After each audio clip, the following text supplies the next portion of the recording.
refuses to grow up yet masters the art of becoming. What loses a limb and grows it back, not scarred, not broken, but perfect. What loses a limb and grows it back clay, not scarred, not broken, but perfect. Not by the rules we know, not by the logic of survival. It breathes water through feathered gills that crown its head like a living halo. It smiles pain, perpetually pain, as if it knows something we've forgotten. It doesn't fight death. It rewrites it, cell by cell, organ by organ, limb by limb. This is the axolotl. Ambystoma mexicanum, the Mexican walking fish that isn't a fish at all, a salamander frozen in youth, trapped in a body that refuses to age.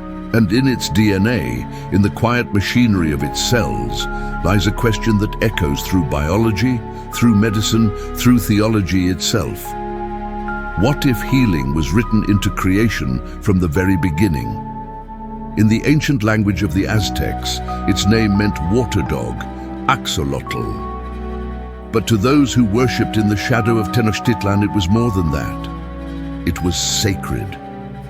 It was the earthly form of Xolotl, god of lightning and death, the twin of Quetzalcoatl, who refused to sacrifice himself and instead transformed into this strange, gilled creature, hiding in the waters of Lake Xochimilco. A god who would not die. A god who found another way. Today, Lake Xochimilco still exists. Barely. A network of canals threading through Mexico City, choked with pollution, crowded with humanity.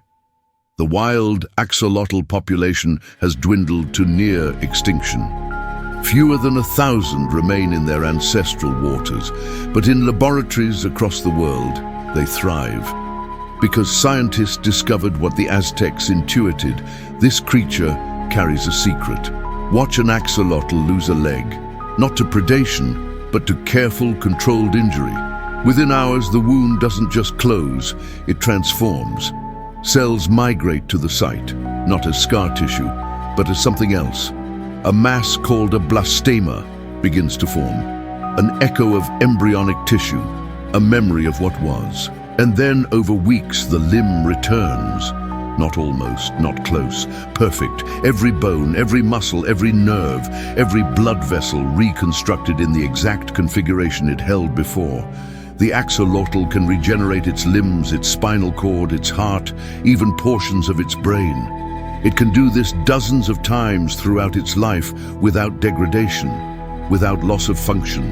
It is as if the body remembers the blueprint of itself and refuses to forget. Human beings cannot do this. When we lose tissue, we seal the wound with scars, patches, and compromises. Our cells have forgotten how to listen to the original song, but the axolotl remembers. In 2018, scientists finally sequenced its genome. At 32 billion base pairs, it is 10 times larger than the human genome, one of the largest ever mapped. Within that vast genetic library, they found the instructions for regeneration, written in a language we are only beginning to read. Genes that control cell fate, genes that suppress scarring, genes that reactivate dormant developmental programs, genes that tell a mature cell to forget what it became and remember what it could be. But here is the mystery. These genes are not unique to the axolotl. Humans have them too. Mice have them. All vertebrates carry fragments of this ancient code. We just don't know how to turn them on. Or perhaps we've forgotten how to listen. The axolotl also possesses another peculiarity, neoteny. It reaches sexual maturity while retaining its larval form. It never undergoes metamorphosis.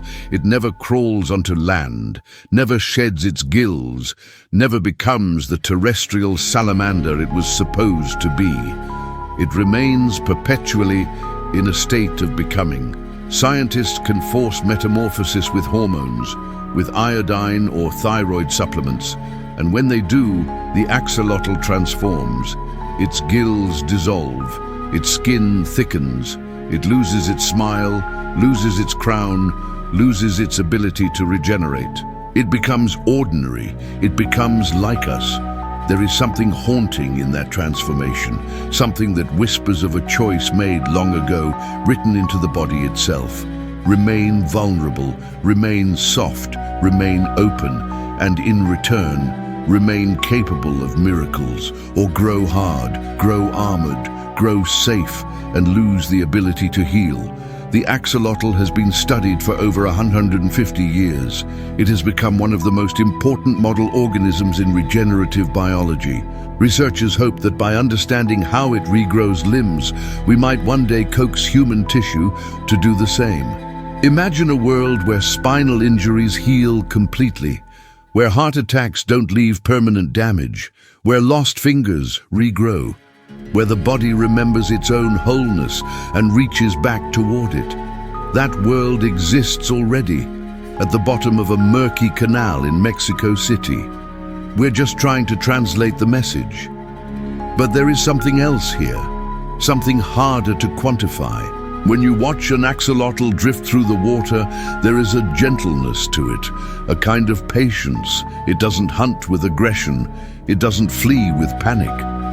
It exists in a state of quiet presence, as if time moves differently around it, as if it knows something about existence that we have lost in our hurry to survive. Perhaps that's why it can heal. Perhaps healing requires a kind of surrender, a trust in the process written into flesh. Perhaps we lost regeneration when we gained anxiety, when we learned to scar over quickly rather than wait for the slow work of restoration. The axolotl has no such hurry. It simply is, and in being, it becomes whole again and again and again. There is a word in theology, imago Dei, the image of God. It refers to the sacred imprint, the divine signature believed to mark every human soul. But what if that signature is written not just in consciousness, not just in morality or reason, but in the very fabric of biology itself? What if healing, the capacity to restore what was broken, to remember what was lost, to become whole again, is the oldest language of creation? The axolotl does not pray, it does not contemplate, it does not ask why it can do what it does. It simply embodies an answer to a question we're only now learning to ask. Is regeneration a feature of life, or is it the purpose of life? Every major religion teaches in some form that creation is not finished, that brokenness is not final, that restoration is possible, that death is not the last word. Christianity speaks of resurrection, of bodies made new. Buddhism speaks of rebirth, of cycles that spiral toward enlightenment. Hinduism speaks of prana, the life force that animates and renews. Judaism speaks of tikkun olam, the repair of the world. And here, in the silent waters of a forgotten lake, a small salamander with external gills and a permanent smile performs a biological resurrection every time it loses a limb. It doesn't defy nature, it fulfills it. The secular scientist might say, this is evolution. Millions of years of selection pressure, genetic drift, and environmental adaptation. Regeneration emerged because it was advantageous. The axolotl survived because it could heal, and that is true. But it is also true that a painting can be explained by chemistry, by the molecular structure of pigment and canvas, without negating the artist. The how does not erase the why. If the universe is random, if life is an accident, if consciousness is merely neurons firing in the dark, then the axolotl's ability to regrow its brain is a cosmic joke. A beautiful, meaningless trick of chemistry. But if creation is intentional, if the universe bends toward complexity and beauty and healing, then the axolotl is not an anomaly. It is a testimony, a witness to the fact that restoration is written into the code of life itself, that the capacity to heal, to become whole, to remember what we were meant to be, is not a human invention or medical breakthrough. It is a gift embedded in the first cells that ever divided. We have simply forgotten how to unwrap it. The axolotl has not forgotten. It carries the memory in every cell, in every strand of DNA, in every limb that grows back flawless and whole. And perhaps that is what makes it sacred, not because it is magic, but because it reveals what was always true, that life wants to heal, that brokenness is not permanent, that the blueprint for wholeness never disappears, even when we can't see it. Maybe the axolotl's smile isn't an accident of anatomy. Maybe it's a reflection of something deeper, a quiet joy in simply being what it was made to be, a creature that heals because healing is written into its very existence. We look at the axolotl and call it a miracle of biology, but perhaps all biology is a miracle. Perhaps every heartbeat, every breath, every cell that divides and remembers its purpose is evidence of a design so intricate, so purposeful, so beautiful, that the only response is wonder. The axolotl doesn't argue for God. It simply exists, and in existing it whispers, "What if you could heal too? What if you were made to be whole?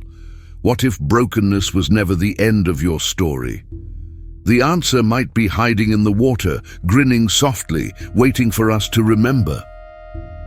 Dedicated to the mystery of healing and the hope that we might one day remember what our bodies have forgotten.